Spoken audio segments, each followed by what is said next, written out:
Hi there, I'm John Green. This is Crash Course World History, and today we're going to talk about Islam, which, like Christianity and Judaism, grew up on the east coast of the Mediterranean. But unlike Christianity and Judaism, it's not terribly well understood in the West. For instance, you probably know what this is and what this is. You probably don't know what that is.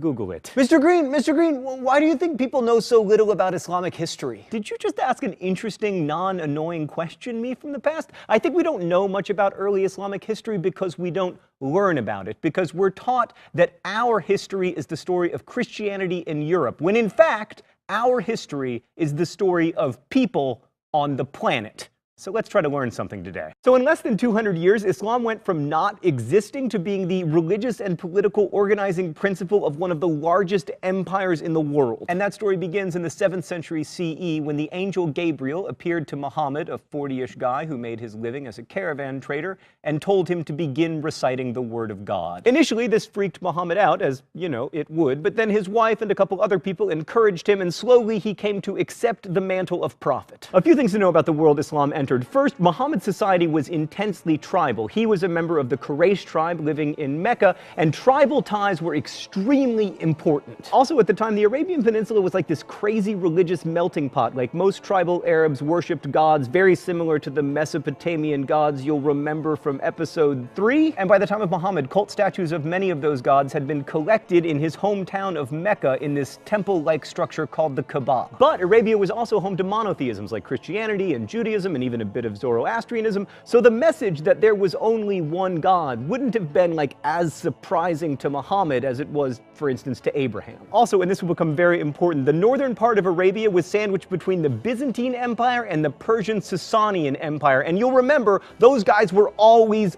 fighting. They were like snowboarders and skiers, or like the Westboro Baptist Church and everyone else. At its core, Islam is what we call a radical reforming religion. Just as Jesus and Moses sought to restore Abrahamic monotheism after what they perceived as straying, so too did Muhammad. Muslims believe that God sent Muhammad as the final prophet to bring people back to the one true religion, which involves the worship of and submission to a single and all-powerful God. The Quran also acknowledges Abraham and Moses and Jesus, among others, as prophets, but it's very different from the Hebrew and Christian Bibles. For one thing, it's much less narrative, but also it's the written record of the revelations Muhammad received, which means it's not written from the point of view of people. It is seen as the actual word of God. The Quran is a really broad-ranging text, but it returns again and again to a couple themes. One is strict monotheism, and the other is the importance of taking care of those less fortunate than you. The Quran says of the good person, spends his substance, however much he himself may cherish it, upon his near of kin and the orphans and the needy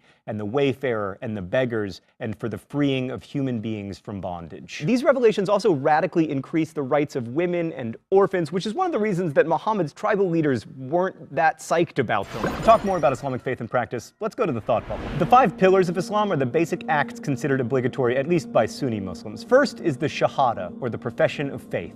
There is no God but God, and Muhammad is God's prophet, which is sometimes translated as there is no God but Allah, and Muhammad is Allah's prophet, which tries to make Muslims sound other and ignores the fact that the Arabic word for God, whether you're Christian or Jewish or Muslim, is Allah. Second, Salah, or ritual prayer 5 times a day, at dawn, noon, afternoon, sunset, and late evening, which are obligatory unless you haven't hit puberty, are too sick, or are menstruating.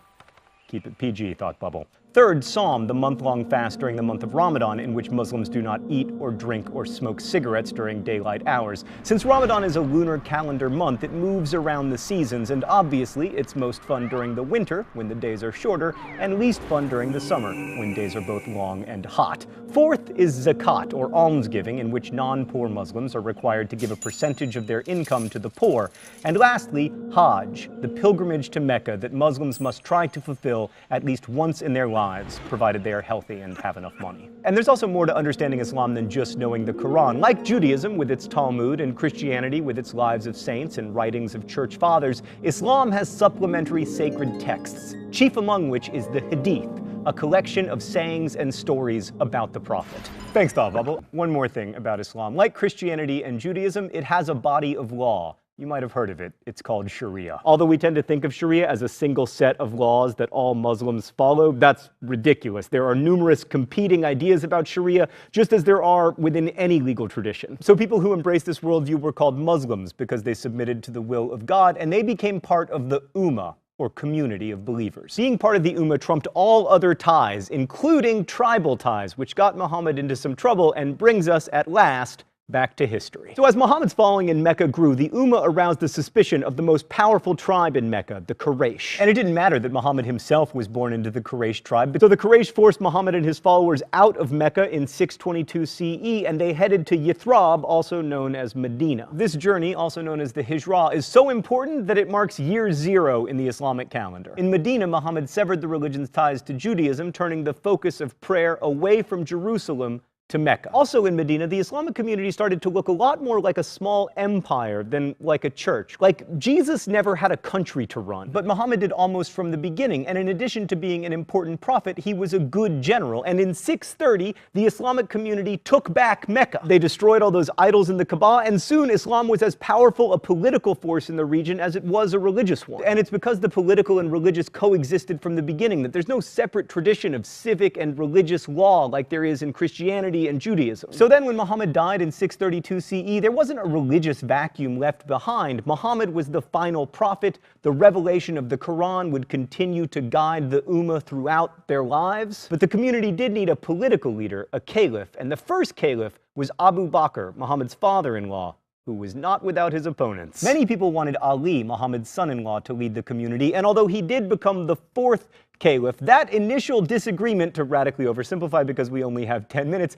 began the divide between the two major sects of Islam, Sunni and Shia. And even today, Sunni Muslims believe Abu Bakr was rightly elected the first caliph, and Shia Muslims believe it should have been Ali. To Sunnis, the first four caliphs, Abu Bakr, Umar, Uthman, and Ali, are known as the rightly guided caliphs, and many of the conservative movements in the Islamic world today are all about trying to restore the Islamic world to those glory days. Abu Bakr stabilized the community after Muhammad's death and began the process of recording the Quran in writing, and started the military campaigns against the Byzantine and Sasanian empires that within 116 years would allow the Islamic Empire to go from this to this. His successor Umar was both an uncommonly good general and a brilliant administrator, but like so many other great men, he proved terrible at avoiding assassination, which led to the Caliphate of Uthman, who standardized the Quran and continued both his predecessor's tradition of conquest and his predecessor's tradition of getting assassinated. Then Ali finally got his turn as caliph, but his ascension was very controversial, and it ultimately led to a civil war, which eventually led to the emergence of Uthman's tribe, the Umayyads, as the dynasty that would rule over an ever-expanding Islamic empire for more than 100 years. It's common to hear that in these early years, Islam, quote, spread by the sword, and that's partly true, unless you are, wait for it, the Mongols. Actually, as usual, the truth is more complicated. Many people, including the Mongols, but also including lots of people in Central and East Asia, embraced Islam without any military campaigns. And in fact, the Quran says that religion must not be an act of compulsion. But this much is true. The early Islamic Empire was really good at winning wars. And situated as they were between two very wealthy empires, the Byzantines and the Sasanians, there was plenty to fight for. The first of all were the Sasanians, the last non-Muslim successor to the Persian Empire. They were relatively easy pickings because they'd been fighting the Byzantines for like 300 years and they were super tired. Also, they had recently been struck by plague. Plague, man, I'm telling you, it's like the red tortoiseshell of history.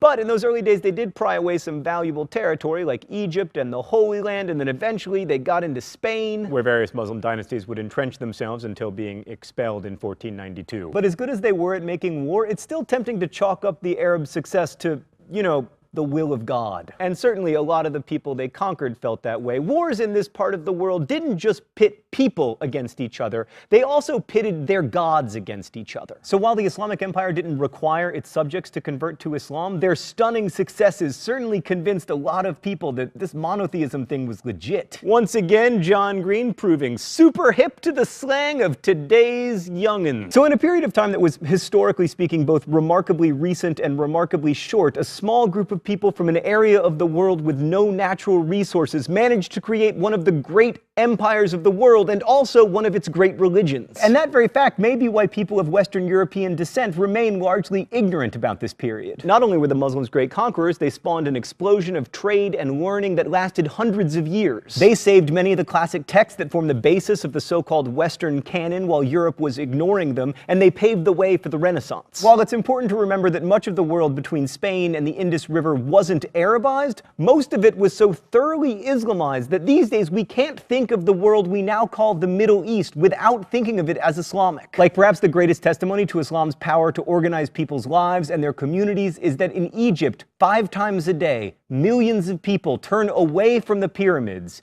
and toward Mecca. Egypt, birthplace to one of the longest continuous cultures the world has ever known, is now the largest Arab country in the world.